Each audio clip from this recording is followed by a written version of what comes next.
की खुसूसी नशरियात ईद पुर उम्मीद में आपको खुशामदीद। इस वक्त हमारे गेस्ट हमारे साथ तशरीफ़ रखते हैं। उनका तारुफ़ करवाने से पहले मैं आपको बता दूं कि ईद की खुसूसी नशरियात में हमारे साथ हमें ज्वाइन किया है शुजा एहसान ने भी। बहुत शुक्रिया शुजा साहब हमें ज्वाइन करने के लिए।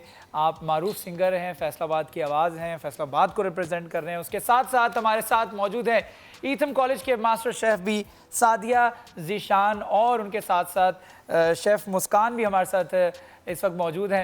बहुत मेहनत कर रहे हैं, बहुत मेहनत से पकवान तैयार कर रहे हैं, बहुत ज़्यादा जो है वो इनकी कोशिशें और काविशें जो हमारे साथ शामिल हैं। तो मुस्कान, आपसे बात करना चाहूँगा, आज भी तैयार हैं हमारे लिए एक मज़े की डिश बनवाने के लिए? डिश नहीं है, आज आपके लिए एक जूस है हमारे पास। अच्छा, एक जूस, अच्छा कोल्ड कॉफ़ी है जी। कोल्ड कॉफ़ी बनाने का क्या तरीक़ाकार है और आप कैसे सर्व कर सकते हैं, उसकी प्रेजेंटेशन कैसे की जा सकती है, ये हमारे शेफ़ ईथम कॉलेज के जो आपको सिखाएंगे।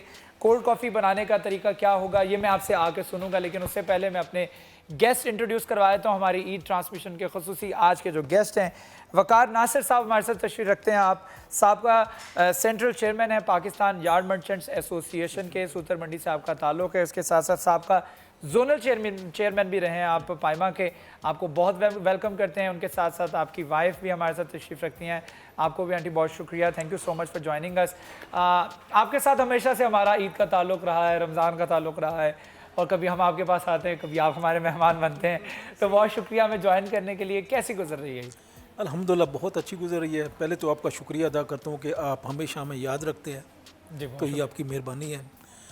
और ईद इस दफ़ा ज़रा ये है कि ये आपके सामने इस वक्त पूरे पाकिस्तान के बल्कि पूरी दुनिया के हालात आपके सामने हैं। तो इस वक्त तो ईद जो है वो कोई अच्छे तरीके से तो नहीं गुजारनी, उन लोगों का भी ख्याल करना है जो इस वक्त बहुत महरूम हो चुके हैं हर लिहाज से। तो उनके हक़ में मतलब जो कोई चीज़ परचेज़ करनी है या कुछ करना है, शॉपिंग करनी है ईद की, तो ये उनको डोनेट करनी चाहिए, और की थी हमने। तो मतलब मज़ीद अच्छा, मैंने देखा कि सूतर मंडी के जो ताजरों ने बड़े लेवल पे जो है वो उन्होंने वो लोगों को बहुत सारा राशन उनके घरों तक पहुंचाया, उनकी मदद की जिनको कुछ पैसों की ज़रूरत थी, और ख़ास तौर पे जो आपके सूतर मंडी में जो आपने अमले की तनख्वाहें दी हैं, ये काबिल सताइश बात है।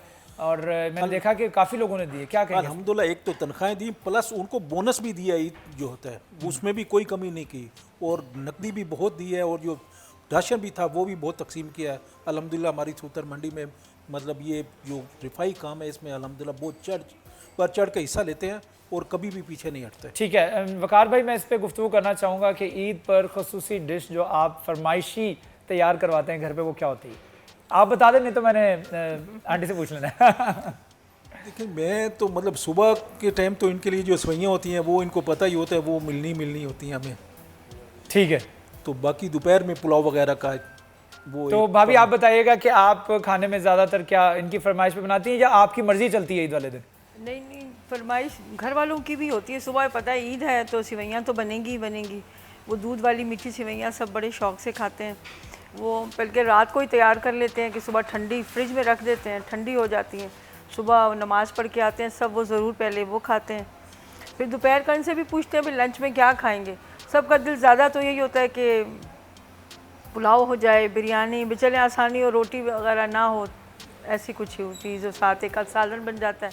अच्छा, ये बताइएगा कि ज़्यादातर जो आपके किचन में शेफ़ होते हैं वो बनाते हैं ईद पर ये पकवान, या आप खुद तैयार करती हैं?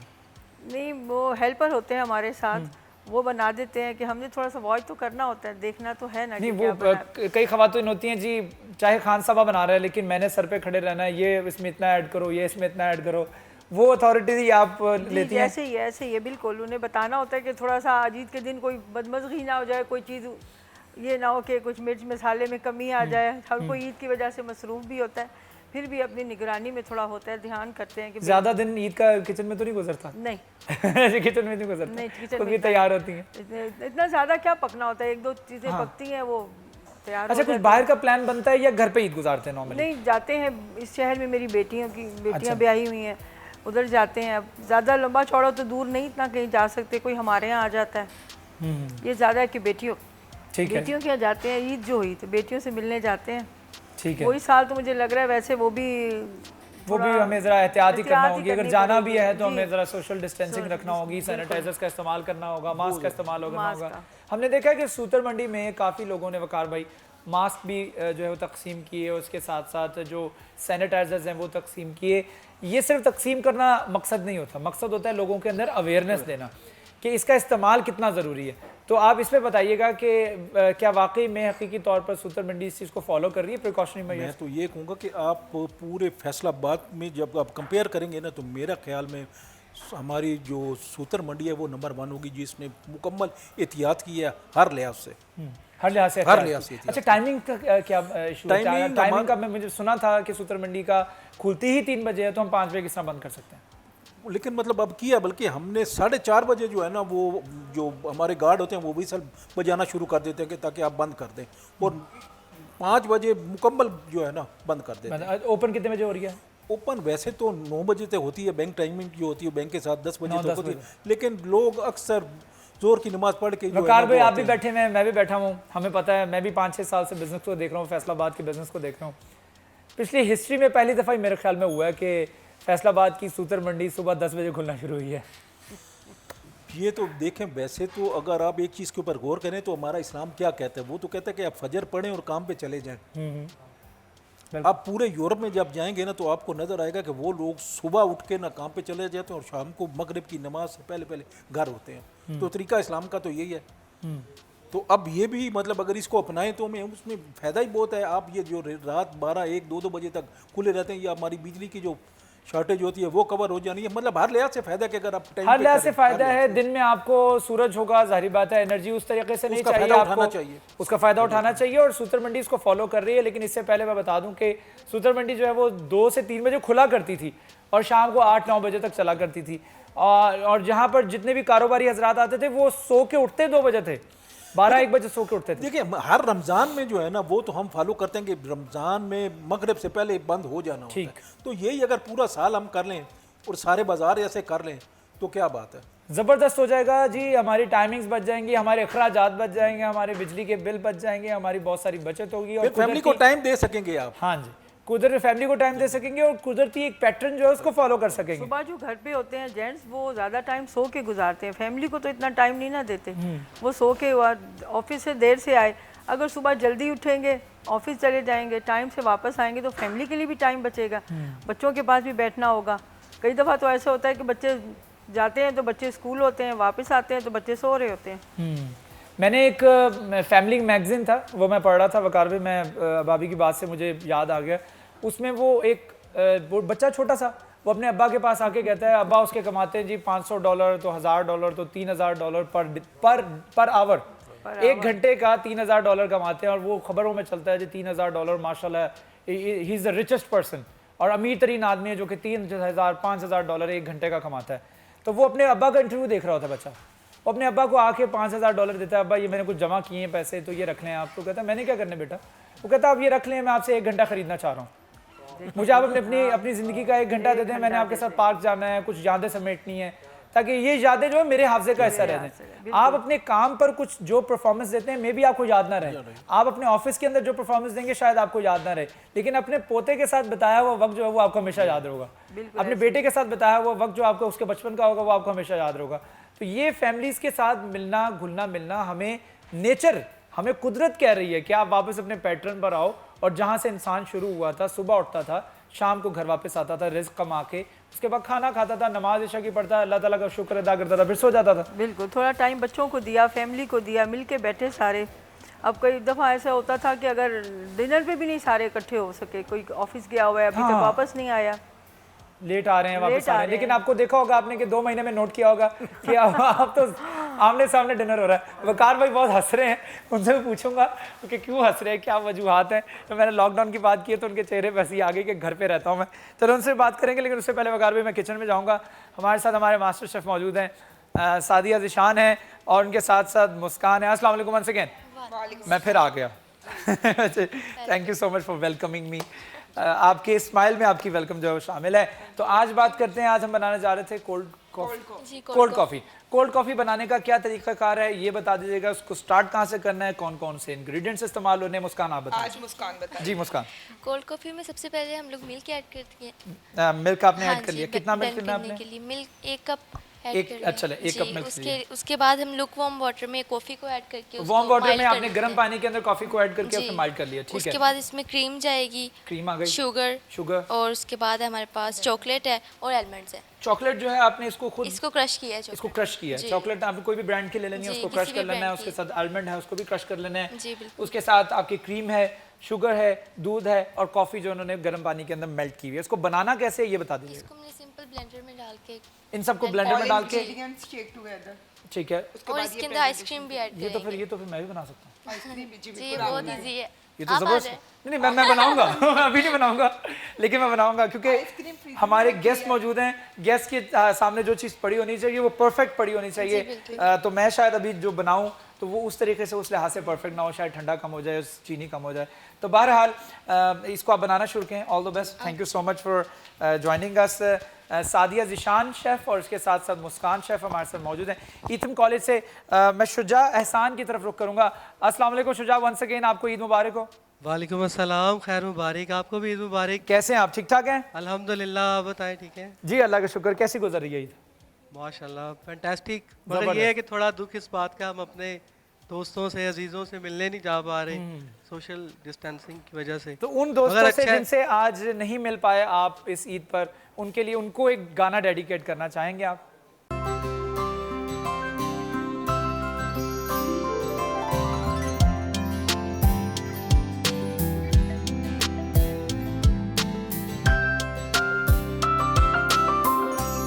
Welcome back. ईद की खुसूसी नशरियात में आपको खुशामदीद। हमारे साथ हमारे बड़े प्यारे मेहमान वकार नासिर साहब तशरीफ़ रखते हैं, उनके साथ भाभी भी हमारे साथ तशरीफ़ रखती हैं। और शुजा साहब ने बड़ा अच्छा गाना गाया ब्रेक पे जाने से पहले, बड़ा ज़बरदस्त ट्रैक था जी। वो आपका खुद का था जी? मेरा खुद का ट्रैक था, बाबा बुल्ले शाह जी का कलाम। मैंने कोशिश की कि ज़रा अच्छा निभा सकूं और ये मेरा इंशाल्लाह कुछ ही दिनों में रिलीज़ हो रहा है। अच्छा, तो वैसे तो ये कलाम बहुत सारे तरीक़ों से भी पढ़ा गया है, बहुत सारे बिल्कुल। सिंगर्स ने इसको ये गाया मैंने है। इसकी ज़रा खुद से, एक हमारे कंपोज़र थे फैसलाबाद की, वो पिछले दिनों उनकी वफ़ात होगी, तो ये उन्होंने कंपोजिशन बना के दी थी। अच्छा, तो ये मैं उनको भी एक किस्म का ट्रिब्यूट कर रहा हूँ। और आपको पता है माशाल्लाह ये कलाम तो वैसे भी बहुत गाया गया, मगर मैंने कोशिश की है इसको ज़रा थोड़ा अपने स्टाइल से, ज़रा अपने यंगस्टर्स जो मेरे हैं उन तक पहुँचाया जाए। ठीक है, चलें वकार भाई से बात करते हैं। वकार भाई, कोई ऐसी ईद जो कि आपने घर में ना गुजारी हो, याद हो आपको? कोई ऐसी ईद है जो बच्चों के साथ, अपनी फैमिली के साथ नहीं थे शायद आप? वो 2-3 दफ़ा आप जो उम्रे पे गए थे तो वो बच्चों के साथ नहीं गुजरी, बाकी तो कोई ऐसी नहीं है कि वो ईद उल अज़हा थी जब, या अच्छा ईद उल फितर पे आप उम्रे पे गए? अच्छा, वो आप बच्चों के साथ नहीं थे ईद पे, फिर ईद नहीं गुजारी बच्चों के साथ। अच्छा भाभी, आपने कभी गुजारी हो बच्चों से बगैर ईद, या कोई बचपन की ऐसी ईद जो कि आपको याद हो, आपके हाफ़्ज़े का हिस्सा हो, हमारे साथ शेयर करना चाहेंगे? जी, वो मैं भी इनके साथ ही उम्रे पे अगर थी तो बच्चे नहीं थे हमारे साथ। रमज़ान में उम्रा किया तो ईद वहीं की मक्का में, वो शायद हम बच्चों के साथ नहीं थे, वरना वैसे कोई कौन से ऐसा- साल की ईद थी? ये हो गया कोई 2002 या इस तरीके की, मतलब 2003। ठीक है, उस वक्त बच्चे छोटे भी होंगे उस वक्त काफ़ी। कुछ बच्चे भी छोटे थे। थे और छोड़ के गए थे बच्चों को, तो वहाँ याद भी बड़ी आई बच्चों की, छोटे छोटे बच्चे थे। पर यह है कि हमने वो 2-3 दफ़ा जो उम्रा रमज़ान में अदा किया, वो ईद हमने बच्चों के साथ नहीं की। बाकी वो तो लाइफ का हिस्सा बन जाती है कुछ ऐसी ईद जो आपके अपने बच्चों के साथ ना गुजारी हो। मैंने एक आधी ईद जो है फैसलाबाद में नहीं गुजारी, मैं आउट ऑफ सिटी था, तो वो हमेशा से याद रहता है कि अपनों की जो याद आती है, क्योंकि आप अपने इर्द गिर्द के लोगों को देखते हैं, अपने लोगों से मिल रहे हैं, वो सोशल गैदरिंग हो रही है, वो फिर आप खुद फील करते हैं कि मैं अपनों के साथ नहीं हूँ, और वहाँ पर उस मौके पर जो आप अपने को याद कर रहे होते हैं वो काबिल जो है ना, जिसे काबिल याद कहा जा सकता है, हमेशा याद का हिस्सा बन जाता है। तो अच्छा वकार भाई, ये बताइएगा बिज़नेस के हवाले से थोड़ी सी गुफ्तगू करते हैं। बिज़नेस इस दफ़ा जो है वो हमारा काफ़ी डाउन रहा है, ख़ास तौर पर जिनका रिलेटेड ईद से बिज़नेस था। हमने देखा है कई बिज़नेस ऐसे हैं जो कि 11 महीने एक तरफ और 12वें महीने यानी कि रमज़ान के महीने में जो उनकी कमाई होती है वो रमज़ान के महीने में ही होती है, जिसको वो आगे 6-7 महीने चलाते हैं, जिसमें कपड़े का बिज़नेस है, प्रोसेसर है। प्रोसेसिंग इंडस्ट्री हमारी बहुत ज़्यादा डिस्टर्ब हुई, हमारा ग्राहक कोई नज़र नहीं आया, ताजर बंद थे, उन्होंने दुकानें बंद रखी थी, जिसकी वजह से आपके टॉप में अगर चले जाएँ आपकी सूतर मंडी और आपकी जनिंग, वो बहुत मुतासर रही, आपकी स्पिनिंग बहुत मुतासर रही। तो ये तमाम सेक्टर जो हैं वो डिस्टर्ब रहे हैं। तो क्या कहेंगे 2 महीने कैसे गुजरे हैं? नहीं, 2 महीने कुछ तो जी, इसमें तो नो डाउट के बंद रहा है और नुकसान भी हुआ है, काफ़ी नुकसान हुआ है, लेकिन कुछ लोगों का ये भी फ़ायदा हुआ कि जो उनके ओल्ड स्टॉक पड़े हुए थे ना कपड़े के, वो सारे सेल हो गए। कईयों को फ़ायदा भी हुआ है, लेकिन मोस्टली जो है ना वो आप ये कहें कि काफ़ी नुकसान हुआ है कि 2 महीने मतलब कोई आसान काम नहीं है कि लोगों को वो सारे अपने एम्प्लॉइज़ को सैलरी भी देनी और कमाई भी ना और आपको पेमेंट भी करनी पड़े, तो ये डबल जो है ना लॉस हो जाता है, डबल लॉस हो जाता है। तो ये किस तरह गुजारा हमारे पर फैसलाबाद ये के कि अल्लाह पे बात की। भरोसा है, भाई देखें भी वो फिर कमाया है तो इसी में से भी कुछ बर्दाश्त भी करना पड़ता है। तो ये तो हिस्सा है, बिजनेस का हिस्सा है। लेकिन बिजनेस का हिस्सा तो है, लेकिन इस दफा का 2020 का जो खास तौर पे ये 2-3 महीने रहे हैं तो खासे क्रूशल लेकिन रहे। मैं समझता हम पहले से स्ट्रगल कर रहे थे, हम पहले एक स्ट्रगलिंग दौर में थे, हुकूमत से मुतालबा कर रहे थे कि वो धागे का रेट कम करे, वो बिजली का रेट कम करे, वो गैस का रेट कम करे। ऊपर से अब कोरोना वायरस पेंडेमिक आ गया जिसकी वजह से लोग घरों में महसूर होकर रह गए। हमने कहा 15 दिन का जो लॉकडाउन था वो बदतरीन दिन थे जो कि हमने गुजारे हैं, और हमने कैसे गुजारे हमें पता है। मस्जिदों में अज़ानें दी जा रही थी, अल्लाह ताला से दुआएं मांगी जा रही थी कि अल्लाह ताला हमें माफ़ कर दे, हमारे गुनाहों को माफ़ कर दे, इस वायरस को ख़त्म कर दे। अब कुछ थोड़ी बहुत नरमी हुई है, उससे पहले सख्ती थी, और ये 15 दिन 20 दिन तो हमने बड़े लेकिन मैं समझता हूँ इस कोरोना वायरस ने लोगों को एक मैसेज भी दिया है कि सब्र का, हाँ, बहुत बड़ा, कि आपकी लाइफ में एक ठहराव आ गया है। जो आपकी ख्वाहिश होती थी ना, लामहदूद ख्वाहिशें थी, अब वो ख्वाहिशें सुकड़ गई हैं और आपको एहसास हो गया कि नहीं, जो अल्लाह ने दिया है उसको संभालो, वो भी आपके पास रह जाए तो वो भी आपके लिए गनीमत है। तो बहुत ठहराव आ गया है और लालच और जो तमा था वो काफ़ी हद तक उसमें फ़र्क पड़ गया। हमने देखा है कि चीज़ें जो हैं वो अपनी हकीकी शक्ल में वापस आई हैं, लोगों के अखराजात कम हो गए। कई चीज़ों के बगैर भी हम रह सकते हैं। हमें ये सोचना है कि कई इतने दिन जो लॉकडाउन रहा है, कई चीज़ें नहीं है, अगर तो कुछ नहीं हुआ कोई बात नहीं, गुजारा करना है, कोई बात नहीं, हौसले से। अगर हम कई चीज़ें हम अपने लिए बहुत ज़रूरी समझते हैं कि इसके बगैर तो हमारा गुजारा नहीं है। अब इस लॉकडाउन में घर रह के देखा कि सब चीज़ों के बगैर कई चीज़ें ऐसी हैं अगर ज़रूरी भी हैं तो उनके बगैर भी गुजारा है आपका, आप कर सकते हैं आराम। आप अखराजात देखें ना हमारे, मैं आपको एक चीज़ बताऊँ, आप ना ये आप बिल्कुल 60 और 70 की दहाई में चले जाए ना, तो उस वक्त डॉलर का रेट क्या था, 4 साढ़े 4 मेरे रुपए में था आपका। हम लोग खुशहाल थे, हमारी इंपोर्ट एक्सपोर्ट न होने के बराबर थी सारी, हमारे लोकल रिसोर्सेज इतने थे कि हम खुश थे। तो मैं अभी भी समझता हूँ कि अगर पाकिस्तान उसके ऊपर अपने एग्रीकल्चर के और उसको जोर दे तो हमें इंशाल्लाह कुछ भी नहीं होगा, हम आगे से पहले ज़्यादा बेहतर हो जाएंगे, पहले से ज़्यादा बेहतर हो जाएंगे। लेकिन मेहनत की ज़रूरत है, थोड़ी सी तवज्जो की ज़रूरत है, थोड़ी अटेंशन की ज़रूरत है हमारे ख्वाहिशों को और वो मजबूत करना है, थोड़ा सा ख्याल करें, बाकी जो है ना इंशाल्लाह इसमें। अब मेरे ख्याल में वक्त आ गया है कि हम अपना लाइफस्टाइल थोड़ा सा चेंज कर लें। हम जो एक्स्ट्रा ऑर्डिनरी आउटिंग्स करते थे, उनके ऊपर अखराजात होते थे, अगर वो उसको मल्टीप्लाई करें ना 1 महीने के दरमियान में, तो हमारे कितने पैसे बचते हैं। वही पैसे किसी प्रोडक्टिव वे में इस्तेमाल हो सकते हैं, किसी की मदद में इस्तेमाल हो सकते हैं। वही पैसे जो आप ज़ाया कर रहे हैं बाहर। अच्छा, फिर एक और चीज़ लॉकडाउन ने सिखाई, घर का खाना, घर का खाने पे जो लोग गुजारा इसमें एक और मैं चीज़ कहूँगा कि जो कुछ थोड़ा सा हमारे शहर में जैसे लोगों ने बेइंतहा लोगों को राशन दिया है, लेकिन थोड़ा सा सिस्टम जो है ना वो कुछ सही तरीके से मिल के करें कि एक सेंट्रलाइज सिस्टम होना चाहिए था कि जितनी भी तंजीमें हैं उन्होंने बहुत दिया, लेकिन हो क्या रहा था, कोई एक ही सारी तंजीमें एक ही जगह ज़्यादा डंप कर रही थी, सबको वहीं दे रही थी। तो होना ये चाहिए था कि सेंट्रलाइज होके उनके ज़िम्मे लगता कि एक तंजीम के ज़िम्मे होता कि आप इस इलाके में देना है, आपने इस इलाके में देना है। तो उसमें क्या होता कि पूरी डिस्ट्रीब्यूशन होती और कोई किसी के पास ऐसा नहीं होगा, कोई रह ना जाता। भाभी, मैंने ऐसे लोग देखे हैं जो कि 10-10 दफा राशन लेके गए और बाहर जाके फरोख्त कर रहे हैं। बिल्कुल ऐसा मतलब इसका मतलब है वो उसका हक हमारे सिस्टम जो है ना, सिस्टम को सिस्टम नहीं है ना, सिस्टम नहीं है। एक दफा वालिद ले गया, फिर उसका बेटा ले गया, फिर वो सारे घर में एक तो इलाके वाइज डिस्ट्रीब्यूशन कर देते। बाहर तंजीमें देती हैं ज़रूर, लेकिन उनमें से अपने में बंदे चुनाव करते, उनसे कहते कि आपने इस इलाके में देना है, आपने इसमें देना है, इसमें देना है, तो वो उसमें सबको मिलता, उसमें सबको मिलता, सब कोई रह ना जाता। कोई भी ना ईद पे भी मेरे ख्याल में हमें अगर हम देना चाह रहे हैं, कुछ फितराना देना चाह रहे हैं, कुछ लोगों की मदद करना चाह रहे हैं, तो आप खुद निकल के देखें, ऐसे लोगों को तलाश करें जिनको आपकी ज़रूरत है, जो कि आपकी हेल्प चाहते हैं, जो कि ख़ास तौर पर ऐसे लोग हैं जो कि ईद नहीं मना सक रहे हैं। CPO साहब उनकी ये कमेटी बना के उसमें ये सारा कर सकते हैं। वैसे हाँ, ये इसमें लोगों को पूरे शहर की कमेटी बना दें, ताजिर एसोसिएशन को दें कि भाई आपने इलाके डिस्ट्रीब्यूट कर दें कि इन इलाकों में आपने देना है। एक ही जगह ना हो भाई, यार एक जगह सबको मिल रहा है और कोई दूसरी जगह बेचारा बिल्कुल ही रह जाए। अच्छा, होता क्या है कि चूंकि इंडस्ट्रियलिस्ट जो हैं वो ज़्यादातर एक ही इलाके में रहते हैं। अब वो एक इलाके में रहते हैं, उनकी प्रायोरिटी ये होती है कि हम अपने इलाके में तकसीम कर दें, हमारे इर्द गिर्द जितना गरीब गुरबा है हम उनमें तकसीम कर दें। मैं तो बल्कि ये जो हमारा लॉकडाउन इतना ये अब आपके 42 दिन 45 दिन से हो गया है, बल्कि मेरा तो उस वक्त भी ये ओपिनियन था कि हुकूमत को ये चाहिए था कि जो अपने पाकिस्तान और हर शहर के 2 जोन बना देते, ए और बी। 15 दिन में एक में मुकम्मल कर्फ्यू कर देते, पूरा लॉकडाउन 15 दिन उसको रखते। उसके बाद 2 दिन का गैप दे देते, दूसरा 15 दिन जिन्होंने वर्किंग किया है उनको अगले दिन पर कर्फ्यू के लिए छोड़ देते, वहाँ कर्फ्यू नाफिज करते। तो ये 15 दिन में जहाँ कोई चीज़ उभरनी थी, जिसको होना था आपके सामने आ जाना था, और वो 15 दिन आपके ज़ाया होने थे, मुकम्मल कर्फ्यू में होते। यानी कि शहर के 2 जोन कर देते, एक जोन जो है वो पूरे बी में नहीं आ सकता, बी जो है वो ए में नहीं जा सकता। हाँ, और ट्रैवलिंग तो ये सिर्फ 15 दिन आपको जो आपका ये सारा सिस्टम था 15 दिन में पता चल जाता है कहाँ कैसे हुआ है। तो ये सिर्फ 15 दिन लगने थे, जो कि हम अब 2 महीने 3 महीनों गुजार रहे हैं। ये 2 महीने 3 महीने के अंदर इसमें एक और भी एलिमेंट शामिल किया जा सकता था कि आप बाहर की ट्रैफिक जो है आप जीटी रोड से या हर मुकम्मल एक जोन को जब जोन ए और बी बना दिया पूरे पाकिस्तान, हर फैसलाबाद का, लाहौर का, कराची का, फौज के हवाले कर देते, कर्फ्यू मुकम्मल कर्फ्यू लगाते कि कोई निकल नहीं सकता। अगर हम मुकम्मल करते तो फिर ये हो सकता था, लेकिन लॉकडाउन भी ऐसा रहा ना, आधा तीतर आधा बटेर रहा है, जो कुछ थोड़ा बहुत होता रहा, कई भी दुकानें खुलती रहीं। मुकम्मल कर्फ्यू होना चाहिए, तो उसमें सब आपका जो है ना रिजल्ट आप। चलें, ईद की खुसूसी नशरियात हमारी जारी हैं, एक छोटा सा वक्फा है, वक्फे के बाद दोबारा हाजिर होंगे, हमारे साथ रहिए।